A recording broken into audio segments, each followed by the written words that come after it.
Sudah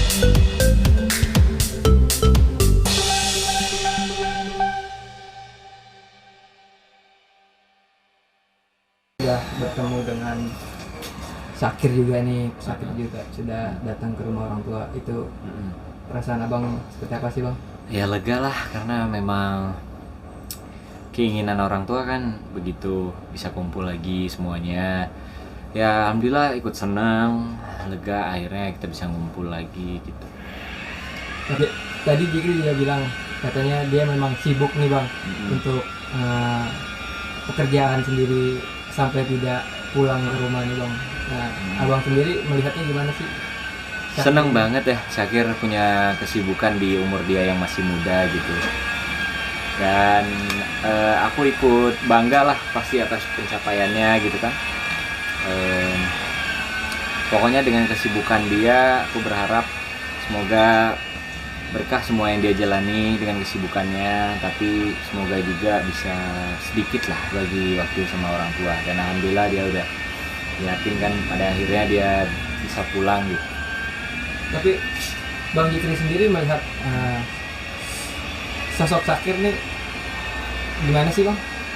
Selama ya kan abang sendiri kan abangnya Syakir nih.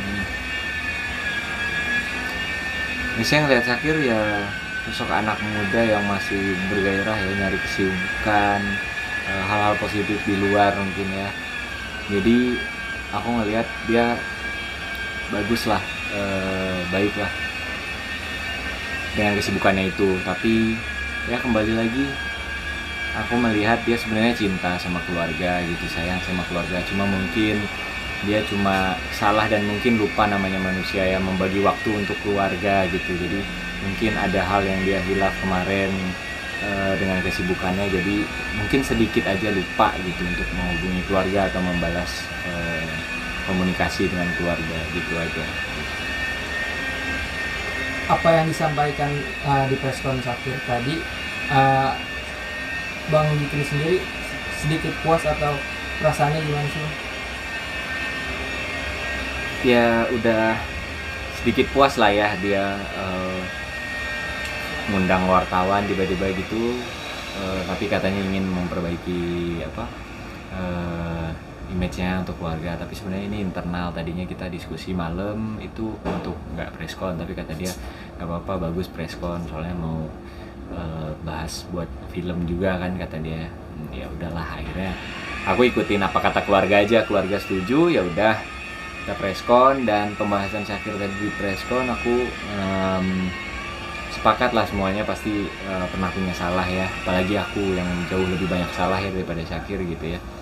Cuma pengen ngingetin ya, komunikasinya aja semoga tetap berjalan lancar kayak sekarang. Mudah-mudahan kan sekarang udah bagus semuanya, udah damai semuanya, keluarga jadi tenang, jadinya tahu apa maunya Syakir gitu, dan Syakir juga tahu apa maunya orang tua gitu soal komunikasi gitu kan. Ya cukup puas lah. Tapi komunikasi bang Jikri sendiri sama Syakir setelah yang ini dari sebelumnya, setelah yang ini itu seperti apa sih bang? Ya kalau aku sih sebelum ketemu ini kemarin aku chat dia terus ya. Ya kemarin kurang lancar, tapi sekarang udah mulai lancar komunikasinya, dan aku berharap semoga seterusnya Syakir bisa lancar komunikasi kayak gini, karena aku juga nggak pernah bahas hal apapun kalau sama Syakir tuh, selalu soal kerjaan, bahkan nggak pernah bahas orang tua juga aku sama Syakir gitu kan. Sesekali doang paling misalkan disuruh nyokap atau kakak gitu, coba chat Syakir mungkin dibales gitu kan.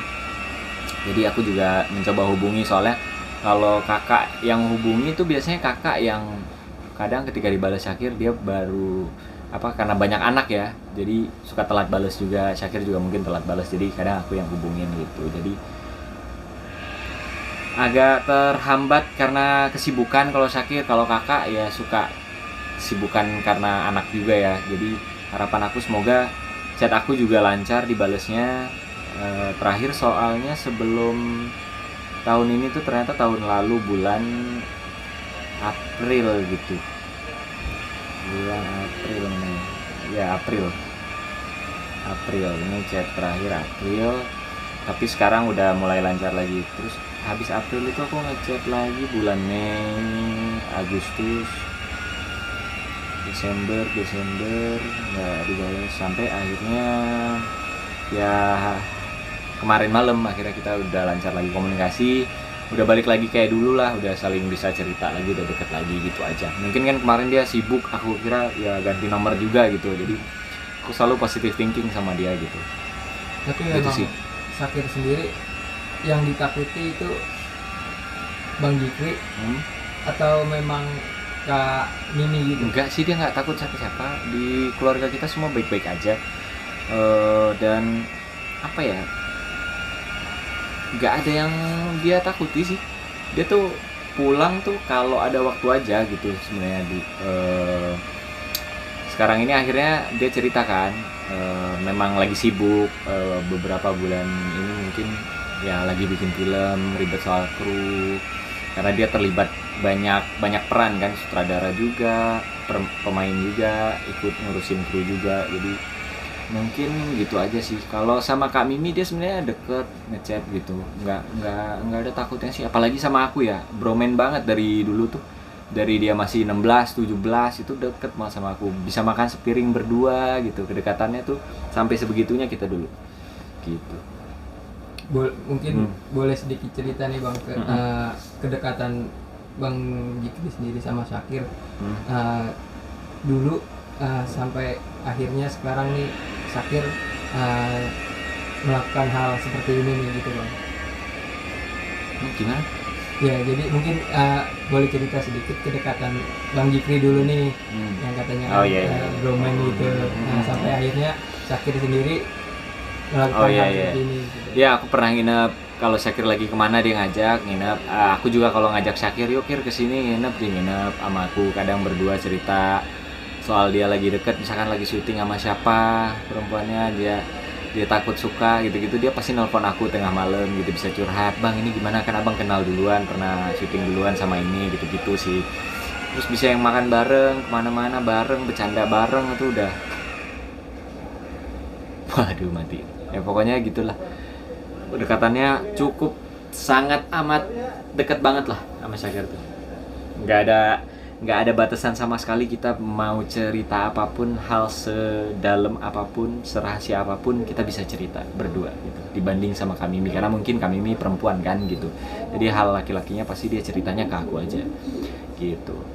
Tapi kalau untuk cerita soal kekasih sendiri kan pasti sama abang nih Bang, jarang cerita sama kakak sendiri kan. Tapi kalau untuk curhat soal orang tua atau kisah dia selama dia nggak di rumah itu pernah nggak sih Bang?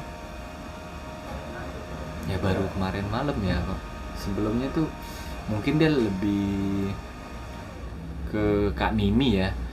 Kalau ke aku dia pas ketemu atau enggak, dia nelpon aja terus nanya, bang tenangin tuh ayah bunda, iya tenang aman, bilang gitu kan, cuma kangen aja gitu-gitu. Ya udah, kalau soal orang tua kita selalu ceritanya ya pengen bantu, pengen nyenengin gimana, jadi saling timbal balik sih kalau dulu. Nah sekarang juga kita lagi mencoba gitu lagi, akhirnya udah ketemu semalam itu titik masalahnya apa, orang tua pengennya apa, Syakir pengennya gimana gitu kan. Akhirnya sebenarnya tujuan keinginannya sebenarnya sama gitu dua-duanya, cuma saling pengen ketemu, komunikasinya bagus aja udah gitu ya. Jadi akhirnya sekarang jadi pembagian waktunya gimana, jadi orang tua nggak ribetin, Syakir juga nggak ribetin gitu kan. Jadi sekarang pembahasan soal keluarganya ya lebih ke gimana bagi waktu pulang dan komunikasi aja gitu. Tapi ayah sendiri kemarin sampai sama ibu sampai nangis seperti itu mungkin memang benar-benar kangen dengan Syakir sendiri atau ada perasaan lain mungkin yang nggak kangen aja ya, mungkin lama nggak komunikasi, lama nggak ketemu ya gitu ya. Hanya kekangan aja sih, rindu aja, nggak lebih dari itu gitu. Mungkin dari hal ini apa yang mungkin yang bisa dipetik nih Bang dari Abang sama Syakir nih Bang? Ya menurut aku sejauh apapun kita jalan, sesibuk apapun kita di luar, kita nggak boleh lupa sama orang tua, nggak boleh lupa memuliakan ibu gitu. Parah apapun kita di luar sibuknya, ngelakuin hal apapun, jangan lupa untuk jalan pulang, jangan lupa untuk ingat ibu, untuk telepon ibu sesekali gitu. Ya itu aja sih. Jadi buat keluarga di luar sana semoga juga bisa komunikasinya lancar, harmonis keluarganya. Jadi jangan sampai ada terjadi hal-hal yang kayak gini gitu, komunikasinya nggak lancar. Kan kadang kita kangen juga, nahan kangen dari seneng sampai rasa sakit gitu kan. Harusnya sih aku pengen bilang ke anak-anak di luar sana, semoga bisa senang, bahagia apabila dirindukan orang tua. Karena kalau dirindukan orang tua tuh rasanya pasti kayak, wah kok dikangenin sih, kita ngerantau di luar, wah seneng banget kan. Bahkan pengen buru-buru pulang. Kadang kita orang merantau banyak yang cerita, saya nggak ada duit aja kadang bela-belain buat pulang. Karena orang tua kangen, mereka juga ikut kangen, seneng gitu dikangenin gitu. Dan semoga kalian semua punya perasaan yang sama orang tua dan keluarga. Itu sih ke depannya. Tapi memang ayah sama ibu sendiri tinggalnya emang sama kami ini atau? Enggak, kemarin sama aku, enggak sama kami nih. Tapi mulai bulan ini pindah tinggal sama kami nih gitu. Jadi kemarin sama aku sama Fauzan aja gitu, berempat, dan jarak rumahnya juga deket kok, cuma 5 menit, 7 menit, masih di wilayah yang sama. Dan Syakir sendiri apa memang sudah punya rumah sendiri, makanya dia? Aku kurang tahu ya. Setahu aku dia cuma ngontrak rumah buat kantornya kayaknya gitu. Aku belum nanya lebih jauh sih gitu. Berarti mulai sekarang akan semua keluarga berkumpul di rumah kami ini gitu? Enggak juga sih. Kesimpulan keluarga ya bebas mau di mana aja. Kalau mau pulang boleh, yang penting jadikan rumah tempat pulang, nggak mesti tempat tinggal gitu. Jadi kalau rumah menjadi tempat pulang, kita selalu ingat untuk pulang gitu, nggak mesti untuk tinggal. Itu aja sih. Jadi Syakir juga bebas jadinya. Sekarang mau sibuk kayak gimana pun terserah, yang penting jangan lupa pulang. Untuk komunikasi sama ibu sedikit lebih lancar aja gitu, lebih baik lah dari sebelumnya, semoga. Itu salah satu permintaan dari ayah dan ibu, hanya komunikasi aja lancar udah cukup. Mau sibuk kayak gimana pun nggak apa-apa, bebas. Berarti selama ini komunikasi Syakir sendiri ke ayah sama ibu kurang komunikasinya kurang lancar aja, mungkin karena kesibukannya itu kan. Jadi dia mungkin balas-balasin yang lain, mungkin ayah ibu mungkin tenggelam gitu, karena memang banyak banget kan yang ngechat dan urusannya juga banyak Syakir gitu. Oke Bang. Oke. Terima kasih.